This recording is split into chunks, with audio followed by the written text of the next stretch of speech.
पुण्यात्माओं, इस अमर कथा में अरुचि ना करना। असंख्य युगों के बाद तुम्हारा बिल्ली के भागों छीका टूटा है, ये इसको छक छक कर खा लो और कल्याण करा।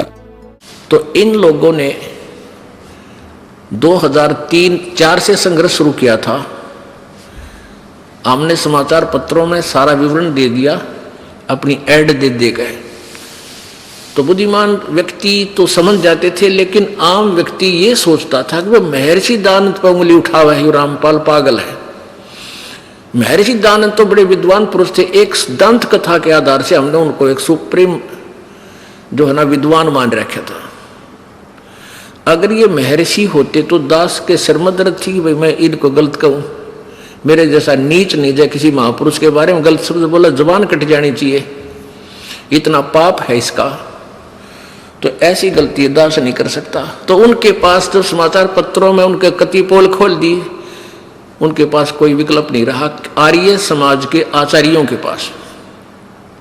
तो उन्होंने अपने अनुयायियों को भ्रमित करना शुरू कर दिया कि रामपाल गंदा है, महर्षि जी की जो है ना मिथ्या आलोचना करता है, और फिर उस आश्रम में ऐसा होता है, ऐसा होता है, गंदे लोग रहते हैं वहाँ, ऐसी लड़कियां रखते हैं, फलान करते हैं।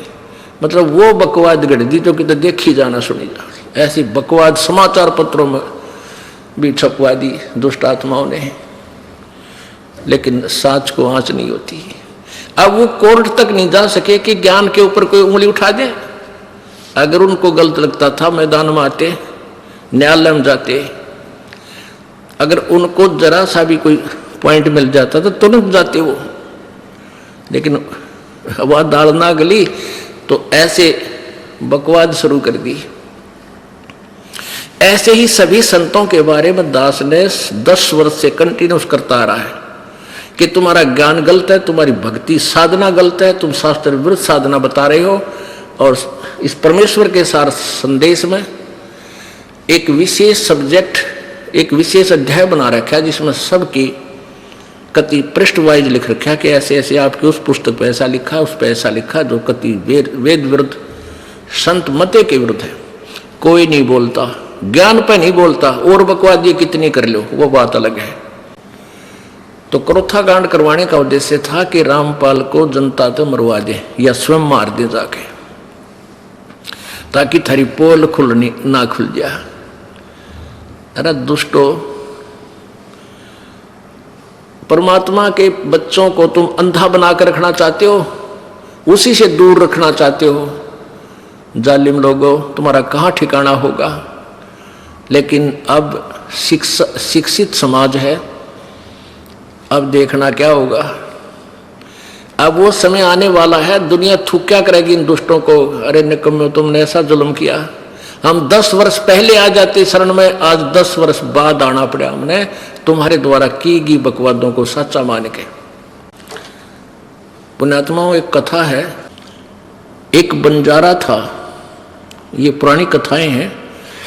एक बंजारा था, बंजारा होता पहले बिजनेसमैनों को बंजारा कहा करते थे।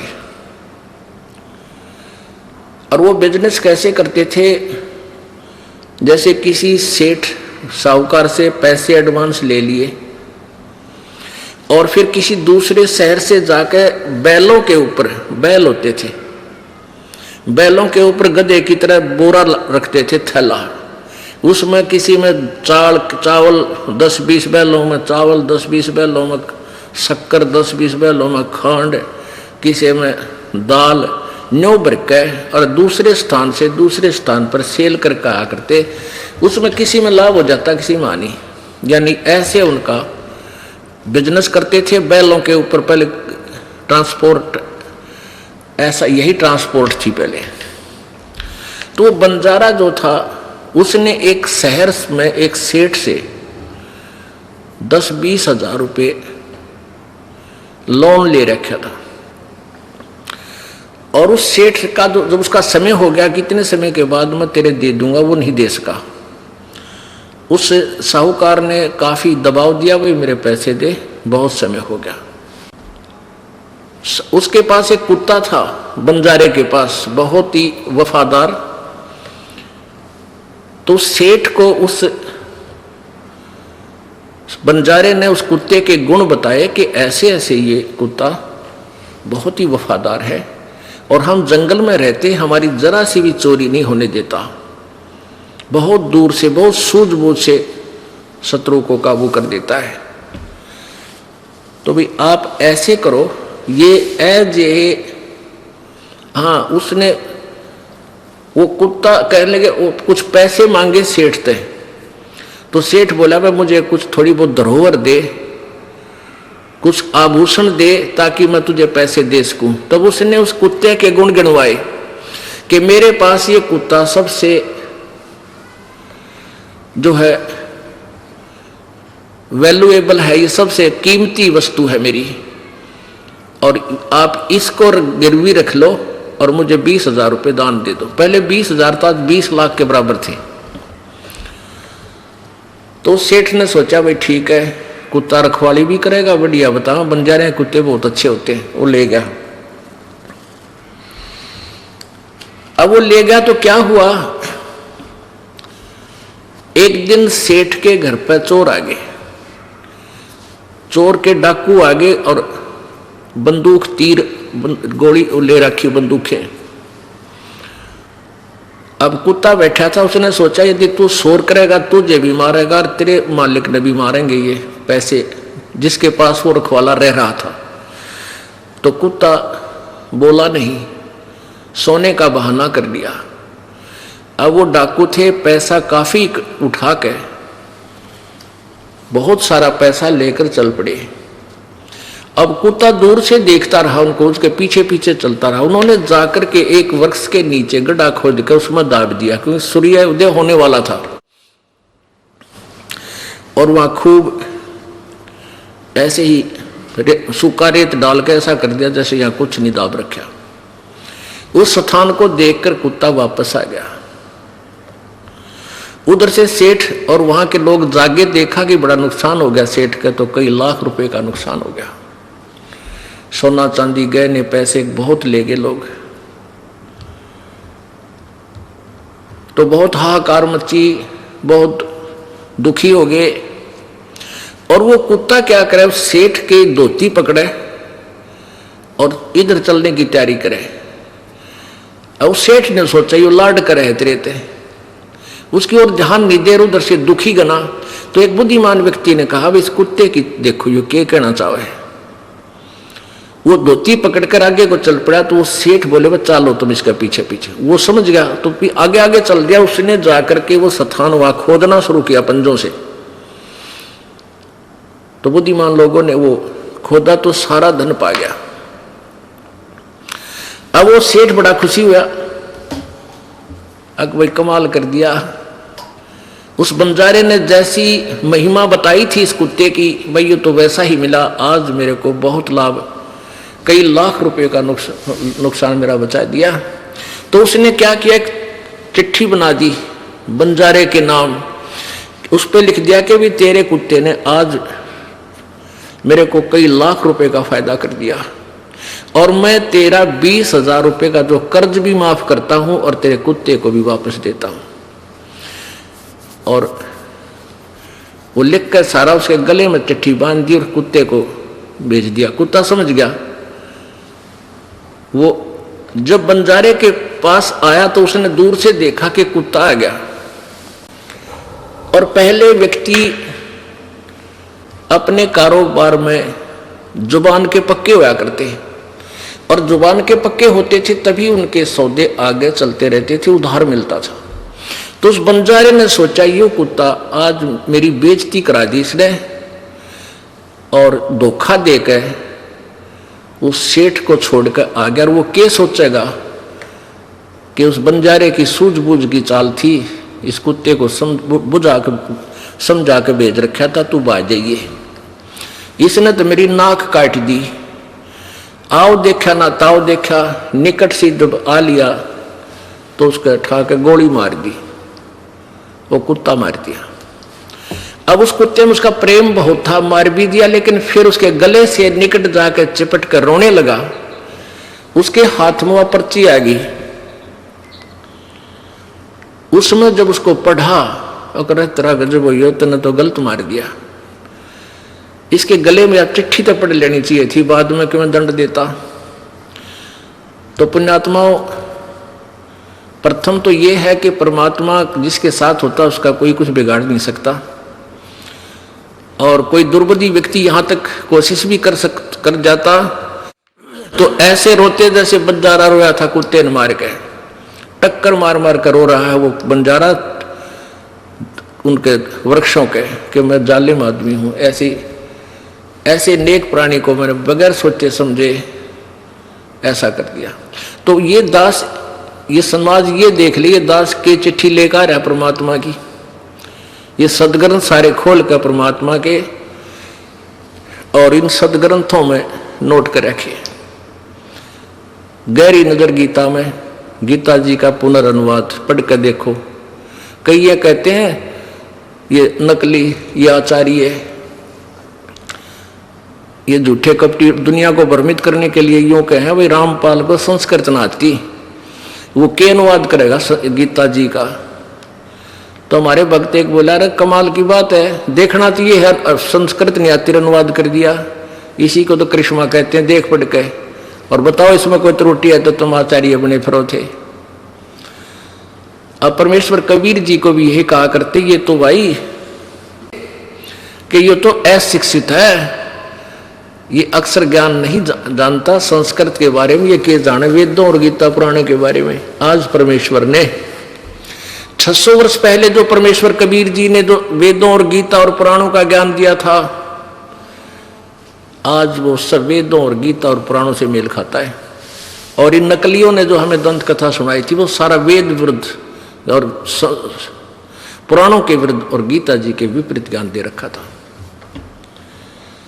अब प्रसंग चल रहा है कि ये नकली संत जो है, ये जो गुरु पद पर बैठे हैं, ये बहुत पुण्यकर्मी प्राणी है पूर्व जन्म के, और उसको आज उनको एक लाखों करोड़ों की संख्या में श्रद्धालुओं का मुखिया का पद प्राप्त है, और उनको वो राजशाही ठाठ हैं, एक से एक बढ़िया कार उनके पास है, सारी सुविधाएं हैं, और सारा दिन में सत्संग जब करते हैं 1 घंटा अटबट करते हैं, 1 घंटा अटबट बड़ी प्यार से कोई इधर की कहानी कोई ऐसी सुना दी, फिर चुप हो गए हैं, 1 घंटा 1.5 घंटा मुश्किल है, और वो भी अज्ञान कोरा। और श्रद्धालु बड़े खुश हो जाते, हो वाह तो भाई महाराज जी ने चाड़ा पाट दिया, बड़ा ज्ञान सुनाया। अब कहते हैं अंधे की बाँ गई अंधे ने मारे कौन बतावे, अंधे की बाँ अंधा गिरा। और इस दास ने यू गला भी कंडम हो लिया, इस दास का 18 घंटे बोलना पड़ता है, 6 घंटे 7 घंटे सत्संग इस दास ने करना पड़ रहा है, ताकि ये अज्ञान हट सके, ये पुण्यात्मा अपने मालिक को पहचान सके। इस दास को ने मजदूरी की है परमात्मा के आदेश से। आज सन 1994 से लेकर आज लगभग 16 वर्ष हो गए, 15 वर्ष हो गए, 16वां चल रहा है। और जिस दिन से ये दास के ऊपर ये भार आया है, उसी दिन से आज तक एक पल का सांस नहीं लिया है, क्योंकि इतनी मेहनत का कार्य है, इसकी इतनी मेहनत के बिना ये जनता तक पहुंच नहीं सकता। और अब तो इसका डूंडा उठ गया, अब तक कत्ती चारों तरफ तैल का माच लिया मालिक के ज्ञान का। ये पुस्तक भक्ति सौदागर को संदेश, ये जगह जगह बांटी जा रही है बहुत ही कम कीमत में। कीमत भी इसलिए ले रहे हैं कि यदि हमने पहले फ्री देने की बहुत फ्री बांटे, जैसे ये परमेश्वर का सार संदेश जो 100 रुपये से भी ऊपर हमें छप कर पड़ता था, गहरी नज़र गीता में भी सैकड़ों रुपए में बनती थी, हम फ्री दिया करते ताकि समझ सकें।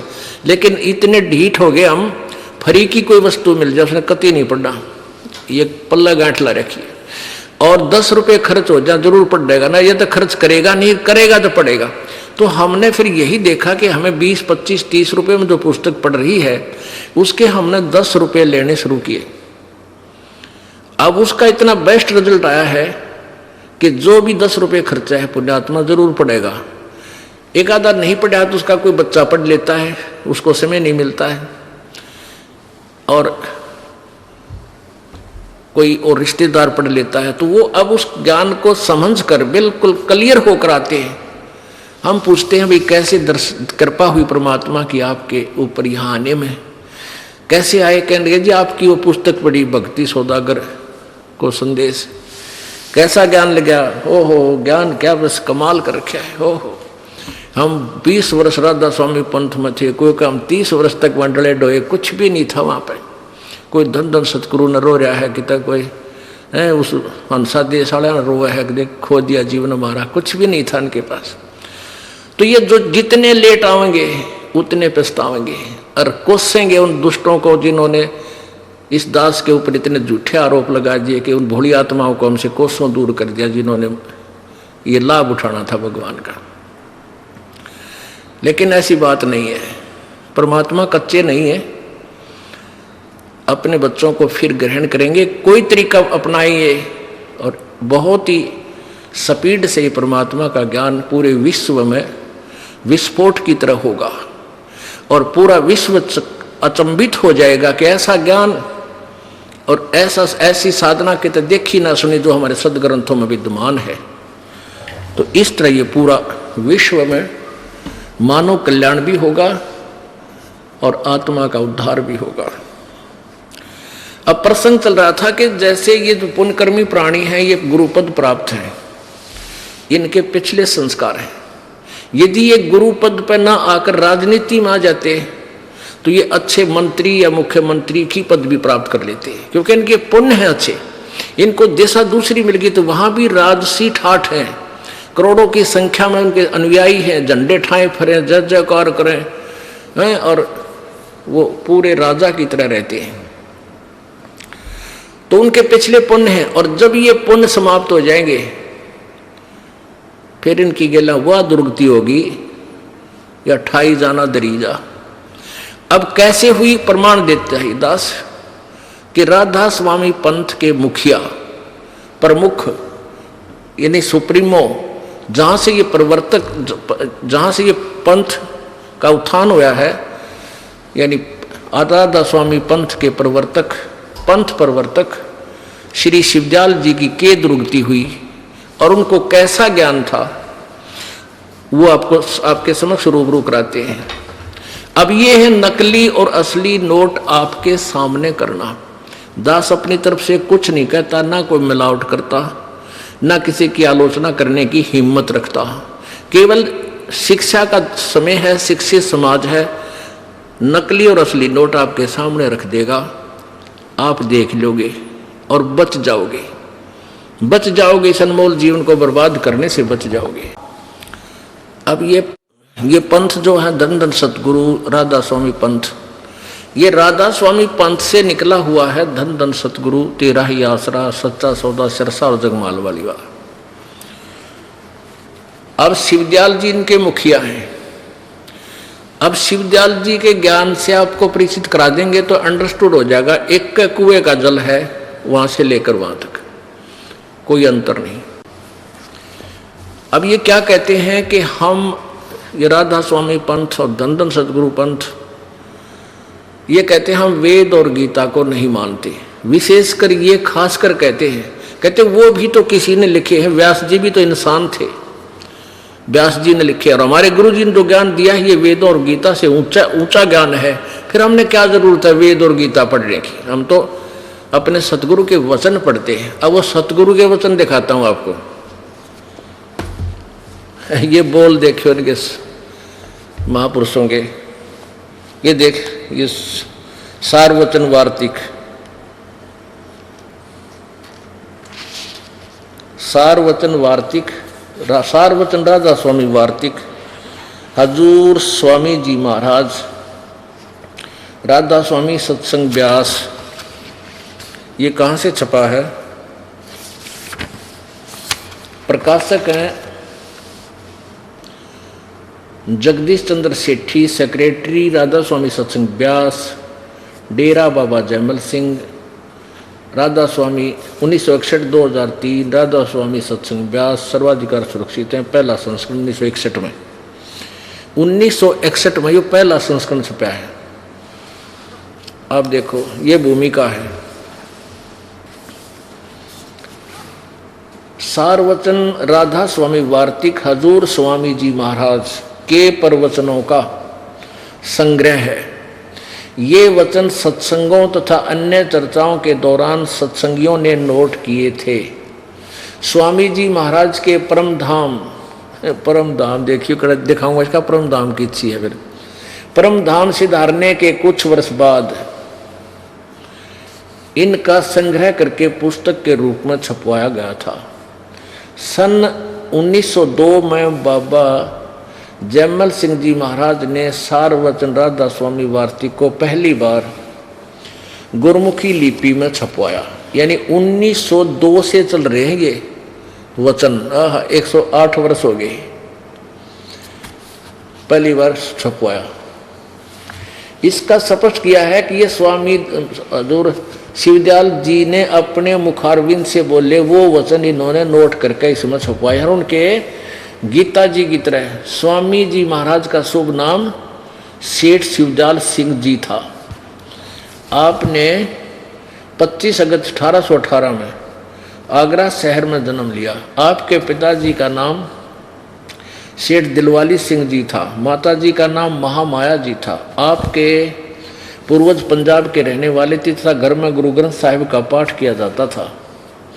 आपके माता पिता हाथरस के प्रसिद्ध संत तुलसी साहिब के भगत थे। ये तुलसीदास, ये तुलसी साहिब है ना, इसकी भी इसने रामायण लिखी है, वो भी दिखाऊंगा, इनसे संबंधित है।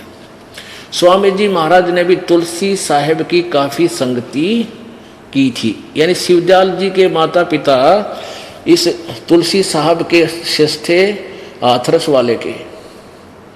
और स्वामी जी यानी शिवदयाल जी ने भी उनके बहुत सा ज्ञान सुना हुआ था, यानी बहुत काफ़ी संगत की थी। स्वामी जी महाराज ने भी तुलसी साहिब की काफ़ी संगत की थी। बचपन से स्वामी जी महाराज का रुझान अध्यात्म की ओर था। आपने एक कमरे में बैठकर 17 वर्ष सूरत शब्द योग का अभ्यास किया और सन 1861 में बसंत पंचमी के दिन खुले तौर पर आम सत्संग और सूरत शब्द योग का उपदेश शुरू किया। कबीर साहब, गुरु नानक साहब, रविदास, दादू, पलटू, तुलसी साहब आदि महात्माओं का भी यही उपदेश था।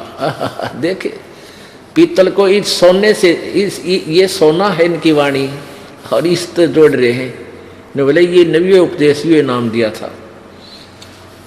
समस्तर वेद, मौलाना, रूम, हाफिज। अरे वाह। बाबा जयमल सिंह का जन्म जुलाई सन 1900। अच्छा ये नहीं, अब जो चलना है वो देखेंगे। अब इस पुस्तक के अंदर आपको दिखाते हैं, ये देखो स्वामी राधा स्वामी दयाल की दया, राधा स्वामी साहेब खुलासा उपदेश हजूर राधा स्वामी साहेब का, यानी शिवदयाल जी का। यहां से देखते हैं, ये प्रथम प्रारंभ है 13 पृष्ठ पे।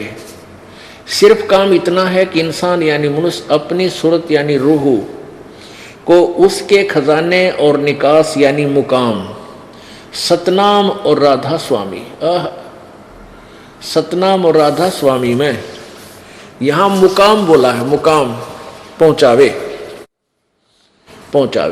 बस। अब देखो इन्होंने सतनाम को यहां मुकाम बताया, सतनाम को ये देखिएगा, ये बताया कि यानी मुकाम सतनाम और राधा स्वामी में पहुंचाए। ये मुकाम माने स्थान, कौन कौन से? सतनाम भी स्थान और राधा स्वामी भी सतनाम। अरे वाह। आगे देखो, अब प्रश्न नंबर 14 पे, जितने भी आचार्य और महात्मा और अवतार और पैगंबर हर एक मजम्मा हुए, वे सब अपने अभ्यास के जोर से अंतर में तरफ मुकाम असली के चले, पर सबके सब धुर स्थान तक नहीं पहुंचे। सो बहुत से तो मंजिल पहली पर और कोई दूसरी मंजिल पर पहुंचे, कोई बिरले साध और प्रेमी मंजिल तीसरी तक पहुंचे, और सिर्फ संत मंजिल 5वीं यानी सतनाम पर। अरे तेरा गजब मंजिल, यानी स्थान बना रखा है सतनाम इन्होंने। और विरले, कोई विरले संत मंजिल 8वीं यानी राधा स्वामी पद तक पहुंचे। अब ये राधा स्वामी और ये सतनाम दोनों स्थान, इस स्थान से आदि सुरत, राधा स्वामी सतान से आदि में सुरत का तंजुल यानी उतार हुआ। यानी राधा स्वामी स्थान तय नीचे सुरत आई। अब देखो, अब ये देखो आपने वचन नंबर 3 पढ़ा। गीता की तरह 2 लिख रखे हैं श्लोक इनके बना के परमानेंटली, कि देखो गड़बड़ ना कर दे। ये वचन था 1, ये पहला वचन जो अभी आपने पढ़ा प्रश्न नंबर 13 पे। अब 14 पर अपना पढ़ा वचन नंबर 3। अब वचन नंबर 4 में कमाल कर दिया प्रश्न नंबर 15 पे। वचन नंबर 4, अब समझना चाहिए, अब समझना चाहिए राधा स्वामी पद सबसे ऊंचा स्थान है। राधा स्वामी सबसे ऊंचा मुकाम, मुकाम माने स्थान है। और यही नाम कुल मालिक और सच्चे साहेब और सच्चे खुदा का है। अरे वाह, जय हो बंदी छोड़ की। पुण्यात्माओं, कोई अनाड़ी न्यू कहे कि अब समझना चाहिए दिल्ली भारत की राजधानी है, ठीक है।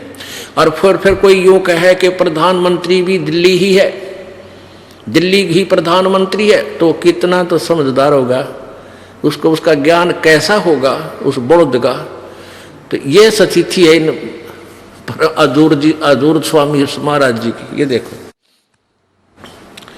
अब समझना चाहिए, ये 4वां वचन प्रश्न नंबर 15 पे।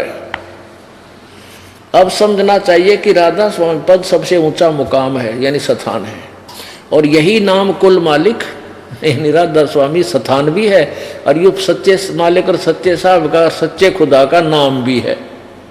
ये नाम कुल मालिक का भी है राधा स्वामी। और इस मुकाम से 2 स्थान नीचे, यानी राधा स्वामी स्थान तय 2 स्थान नीचे सतनाम का मुकाम है। अरे भले आदमी, यहाँ सतनाम का मुकाम और यहाँ सतनाम को खुद मुकाम बतावे, बता मुकाम सतनाम और वहाँ सतनाम का मुकाम, बता कोई सिर पैर है इनका? और तेरा गजब भैया। इस स्थान से देखो, इस मुकाम यानी राधा स्वामी मुकाम से 2 स्थान नीचे सतनाम का मुकाम है, यानी नीचे सतलोक है। ये अकय पद, अकय लोक को, अनामी लोक को राधा स्वामी कहे हैं, और उसने अगमलोक और अलखलोक छोड़कर तीसरा जो है 2 स्थान नीचे सतलोक को ये सतनाम कह रहे हैं।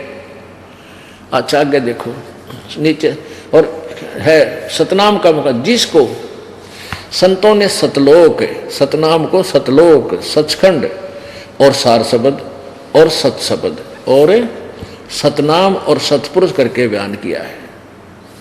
अरे थारा गजब भैयो, हे भगवान है।